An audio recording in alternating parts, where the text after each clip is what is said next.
Academy Chitrakoot. हम लोग Rajiv publication के बुक में एक क्वेश्चन दिया हुआ था ट्रिग्नोमेट्री का, उस पर हम लोगों को डिस्कस करना है। क्वेश्चन ये था कि sign A upon sine B की वैल्यू पी दे रखी है, तो cos A upon cos B की वैल्यू क्यू दे रखी है, और हमें फाइंड क्या करना है, tan ए और अपॉन tan बी की वैल्यू को फाइंड करना है। अब ऐसे क्वेश्चन को करते समय विशेष ध्यान देने की जरूरत ये होती है, टारगेट हमको हिट करना है tan ए और tan बी पर। तो कैसे फाइंड करेंगे इस बात को आज हम ध्यान देंगे। तो ध्यान ये दीजिए कि ये जो sine A upon sine B है, इसको क्रॉस मल्टीप्लाई करके देखते हैं तो sine A is equal to P sine B मिल जाता है, और इसको लेकर के जब चलते हैं तो क्रॉस मल्टीप्लाई करते हैं तो cos a is equal to q cos b मिल जाता है। उसके बाद हमको चाहिए क्या, tan a, तो tan a निकालने के लिए हम क्या करें, फर्स्ट इक्वेशन में सेकंड इक्वेशन को डिवाइड कर दिया जाए तो tan a मिल जाएगा। यानी कि उस फंक्शन और इस फंक्शन के बीच में एक रिलेशन हमने क्या कर दिया, डेवलप कर दिया। क्योंकि जब तक हम दोनों के बीच में रिलेशन नहीं डेवलप करेंगे तब तक आपका tan और tan a और tan b की वैल्यू फाइंड होने वाली नहीं है। तो हमने एक रिलेशन डेवलप कर दिया। उसके बाद हमने देखा कि sin a upon cos a की वैल्यू होती है tan और p अपॉन q, तो सीधे आपको यहां से मिल गया, और sin b upon cos b की वैल्यू tan b हो जाएगी। अच्छा, तो बात ये हो जाती है कि सर आपने कहा था कि tan a की वैल्यू को फाइंड करना है, तो हमने tan a की वैल्यू को तो फाइंड कर लिया। लेकिन हम कहते हैं कि ये मेथड ठीक है, लेकिन tan a की वैल्यू नहीं आई है, क्योंकि हमको सेपरेट tan a की वैल्यू चाहिए, इक्वल में tan b लगा हुआ है। तो जब ऐसी दुविधा आ जाती है, ऐसा सस्पेंस क्रिएट हो जाए, तो तुरंत ऐसे क्वेश्चन में क्या कर लिया जाता है, एक कांस्टेंट को इक्वल मान लिया जाता है। जब दो ट्रिग्नोमेट्री रेशियो एक दूसरे के इक्वल हो जाए और हमको वैल्यू सेपरेट चाहिए हो, तो हम उनको तुरंत इक्वल मान लेते हैं, इक्वल एक कांस्टेंट मान लेते हैं। तो हमने क्या निकाला कि tan a upon p is equal to k और tan b upon q is equal to k, यानी तीनों आपस में क्या है, इक्वल है। इसके बाद हम देख रहे हैं कि tan a इसके इक्वल है, tan b इसके इक्वल है, तो tan a की वैल्यू pk निकल आई और tan b की वैल्यू qk निकल आई। अभी तक pk मूवी तो बन चुकी है, लेकिन qk मूवी नहीं बनी है, वो आने वाले दिनों में भी बन जाएगी। बात आगे देखते हैं कि आखिरकार अपने पास tan a मिल गया, तो सब फिर से हम आपकी बात से सहमत हैं कि tan a की वैल्यू को फाइंड करना था। हमने यहां से tan a की वैल्यू को p into k फाइंड कर लिया। कहते सर खत्म, a को फाइंड करना था, नहीं, k नहीं आना चाहिए था।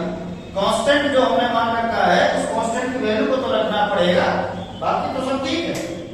तो कांस्टेंट की वैल्यू को फाइंड करने के लिए अब हमको क्या करना होगा, हम देख रहे हैं क्या, ये जो दो इक्वेशन हमको मिले हैं, फर्स्ट और सेकंड, अगर इन दोनों इक्वेशन में स्क्वायरिंग बोथ साइड कर दिया जाए, यानी कि इक्वेशन नंबर फर्स्ट में स्क्वायरिंग बोथ साइड करेंगे तो sin square a is equal to p square a into sin square a मिल जाएगा। और cos a, यानी इक्वेशन नंबर सेकंड में जब हम स्क्वायर करेंगे, हालांकि जरूरत नहीं है तो नहीं करो, छोड़ो। इसके बाद हम क्या देख रहे हैं, sin square a is equal to p sin square b हमको मिल रहा है। अच्छा, sin स्क्वायर a को हम क्या लिख सकते हैं, हमने एक आइडेंटिटी बताई थी जब cos 2 थीटा बताया था, तो cos 2 थीटा की आइडेंटिटी में हमने बताया था कि sin के बीच में रिलेशन कैसे होता है। cos 2 थीटा का sin स्क्वायर में रिलेशन कैसा होता है, तो वो ये होता है 1 माइनस 2 sin स्क्वायर थीटा होता है। वहीं से हम निकाल लेंगे sin स्क्वायर थीटा की वैल्यू क्या हो जाएगी, 1 माइनस cos 2 थीटा अपॉन 2 हो जाएगी।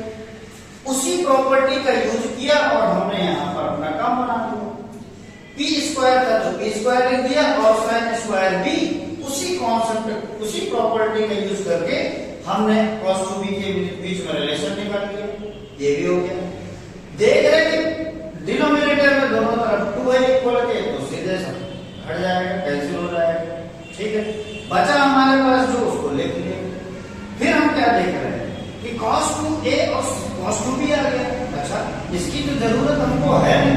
एक्चुअली हमको चाहिए क्या, tan A और tan B का वैल्यू चाहिए, यानी कि क्वेश्चन में tan A और tan B को आना जरूरी है।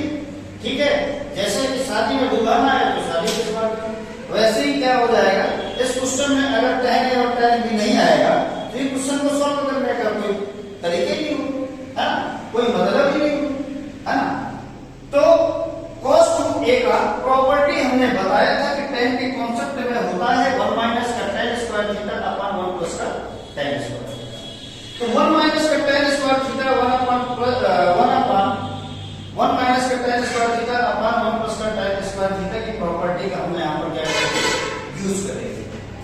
अब जब यूज करेंगे इसको एलसीएम लेकर सॉल्व किया तो क्या है, 1 plus tan square a minus का 1 प्लस tan स्क्वायर a, सीधे माइनस के अंदर हमने मल्टीप्लाई कर लिया।